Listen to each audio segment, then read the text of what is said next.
up, everyone? Crusader here, and today I wanted to provide my thoughts on the experience that is God of War.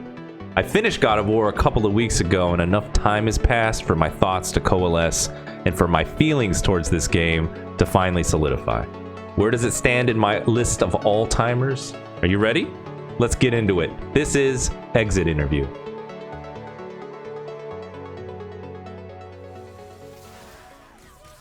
First off, God of War is every bit as deserving as all the acclaim it has received.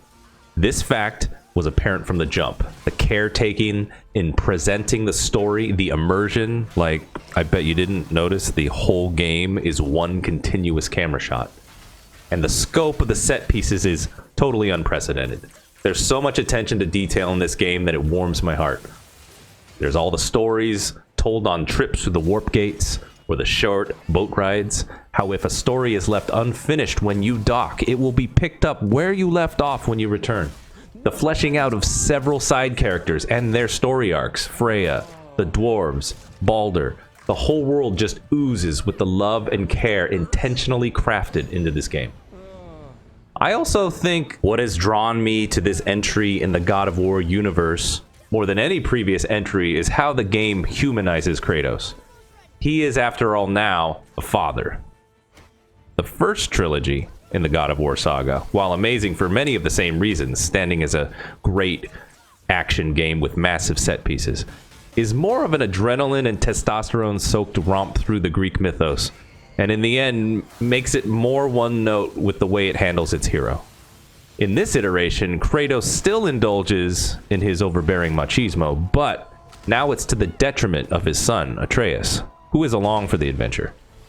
The more he withholds affection and validation for his son, the more Kratos falls out of touch with Atreus. Kratos' violent nature becomes more tempered as a result. He is more measured, but still struggles with what he has done in the past. The game almost serves as an indictment of toxic masculinity, if not for all the violence it does embrace along the way. Still, it is an ambitious feat the team at Santa Monica took trying to soften up the big guy we've known for over a decade. I'm also a dad myself, so there's that too. Papa! Combat-wise, I love how this game includes the parry, dodge, block, unblockable attack battle system that so many of the Soulsborne games have entertained us with for years.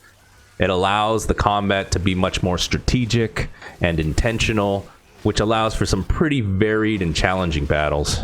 See Queen of the Valkyries right here, right? This guy, this lady right here. Add in two main weapons, valuable upgrade trees with unlockable skills, Atreus providing the support with his own upgrade path, a whole war chest full of items to equip, slot, and upgrade, and you have a very deep and rewarding character progression system that makes you feel like a demigod every step of the way. If I had any complaint about this game, it would have to be the all too frequent appearance of a familiar video game trope, the MacGuffin. What's a MacGuffin? Glad you asked. I didn't ask. A MacGuffin is defined as an object or device in a movie or book that serves merely as a trigger for the plot. You know a big reason why you all didn't like Rise of Skywalker? The movie is littered with MacGuffins. In fact, they are looking for a MacGuffin that shows the way to another MacGuffin so that they can find their way to a dead guy. But I digress. God of War's use of MacGuffins does feel to derail the plot at points. You are trying to get to Jotunheim for over half of the game after all. But you are sidetracked by MacGuffins at every step of the way. Multiple gate keys, the heart of a giant, etc.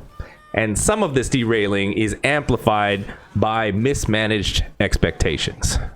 While playing, you know probably that this is the first entry in the new God of War trilogy. So they can't bring every Norse god out of the woodwork, but you don't know how far the game is going to go. You spend the whole game waiting for Thor to descend from the sky with Mjolnir at the ready, only to have your suspicions finally confirmed that no, Thor is for the sequels. No! It also doesn't help that Svartalheim, Vanaheim, and Asgard are all Bifrost destinations that can never be accessed. Did I say those right? I don't know. But these are small complaints to an amazing game. As the narrative as a whole stands, it is totally cohesive. It tells a wonderful story, sets up the sequels, and is fun as hell to play. There's a great balance of humor in there, with surprising, heartfelt moments woven in. And in the grand scheme of incredible games I have never experienced, God of War is that generational game for the current period of console gaming. You haven't played it? Go play it. Don't have a PS4? Borrow one, and then play it. If you like this episode of Exit Interview, I do intend to give exit interviews for all the playthroughs I complete over on my channel on Twitch. Please drop a follow if you enjoyed the video, and if you loved it, consider subscribing. I really appreciate each and every one of you for taking the time to watch. Until next time. Boy.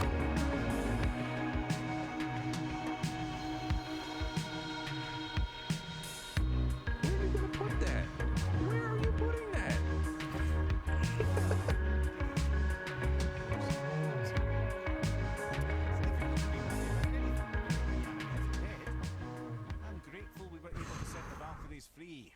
But so much of this could have been avoided. Keistered it.